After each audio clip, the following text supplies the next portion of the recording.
اعوذ باللہ من الشیطان اللعین الرجیم بسم اللہ الرحمن الرحیم یا من ذکرہ شرف للذاکرین الحمدللہ رب العالمین والصلاة والسلام علی اشرف الانبیاء والمرسلین سید العرب والعجم جسمہ مقدس معطر مقدم نور الہدی مصباح الظلم شفیع الامم صاحب الجود والکرم مولانا ابی القاسم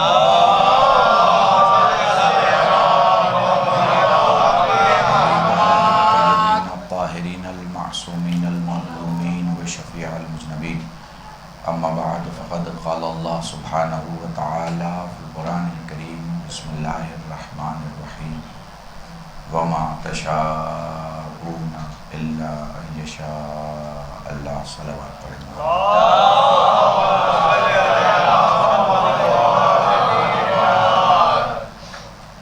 عزیزان محترم ماتمداران سید الشہداء، یوں تو ہر مجلس بہت خاص ہوتی ہے، یہ مجلس میرے لیے اس لیے خاص ہے چونکہ اس کا وعدہ میں نے کربلا میں لیا ہے۔ اللہ آپ سب کو کربلا کی زیارت نصیب کرے، آپ کی نسلوں کو بھی کربلا کی زیارت نصیب کرے، ان آنے والی نسلوں کو بھی کربلا کی زیارت نصیب کرے جو اس کے بعد آنے والی ہے۔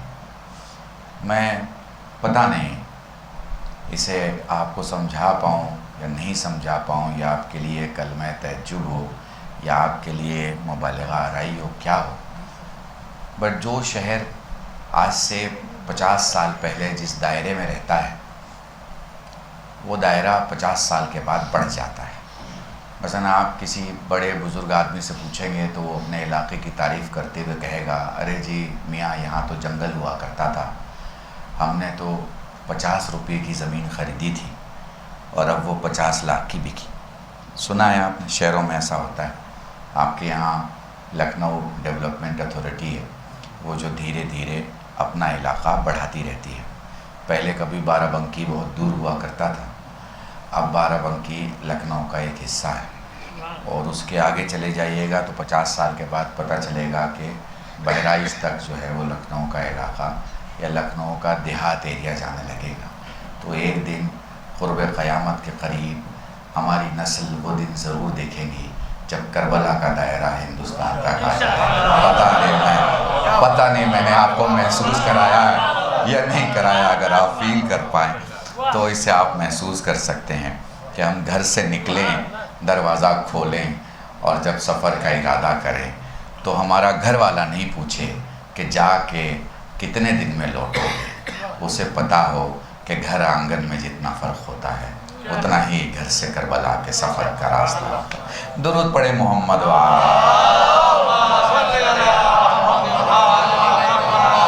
تو بہت کم وقت میں ہم کسی ایک موضوع پہ آپ کو لے کے چلیں گے، چونکہ پڑھا لکھا اور مؤدب مجمع میرے سامنے بیٹھا ہوا ہے، اس کو سمجھانے کے لیے مجھے یہ جملہ کہنے کی ضرورت نہیں ہے کہ توجہ فرمائیے گا، اور اس کی فکریں محلی اور علاقائی ایسیڈ سے بھرپور نہیں ہیں، بلکہ ذہن جو ہے وہ فکر سے توانا ہے۔ وہ سمجھتا ہے کہ میرا آج میرے گزرے ہوئے کل سے اگر اچھا ہے تو میرا کل بھی میرے آج سے بہتر ہونا چاہیے۔ میں ایسے مجمع میں خطاب کر رہا ہوں جہاں لفظوں کی اہمیت نہیں، معانی کو دیکھا جائے گا۔ میں ایسے مجمع میں خطاب کر رہا ہوں جسے اپنے گزرے ہوئے کل کی فکر تھی تو اس نے اپنا آج بنا لیا، اور آنے والے کل کی فکر ہے اس لیے وہ اپنے اولادوں کو تیار اور آمادہ کر رہا ہے کہ کوئی وقت خرچ نہ کرو جب تک تمہیں کچھ حاصل نہ ہو جائے۔ مجھے معلوم ہے کہ میرے سامنے ایک مکمل مجمع ہے۔ دیکھیے ڈھیر سارا مجمع ہو، پتہ چلا دور دور تک سر ہی سر دکھائی دے رہے ہوں، لیکن ان سروں میں کوئی بھیجا نہ ہو، عقل نہ ہو، سمجھنے والے لوگ نہ ہوں، تو پھر پڑھنے کا کیا فائدہ اور سنانے کا کیا فائدہ۔ ہم نے اگر برسوں میں کچھ محنتیں کی ہیں تو ہماری سوچ ہی کہتی ہے کہ بس اپنی سوچ کو پہنچا دو۔ سوچ جب بھی عقلوں تک جاتی ہے تو پھر وہ عقل کی مقناطیسی کیفیت ہوتی ہے جو فکر کو جانے نہیں دیتی ہے، رائے گاہ نہیں دینے دیتی۔ ہو سکتا ہے کہ وہ دیر سے سمجھے، مگر اگر اس میں ایبیلٹی ہے تو وہ ضرور سمجھ جائے گا۔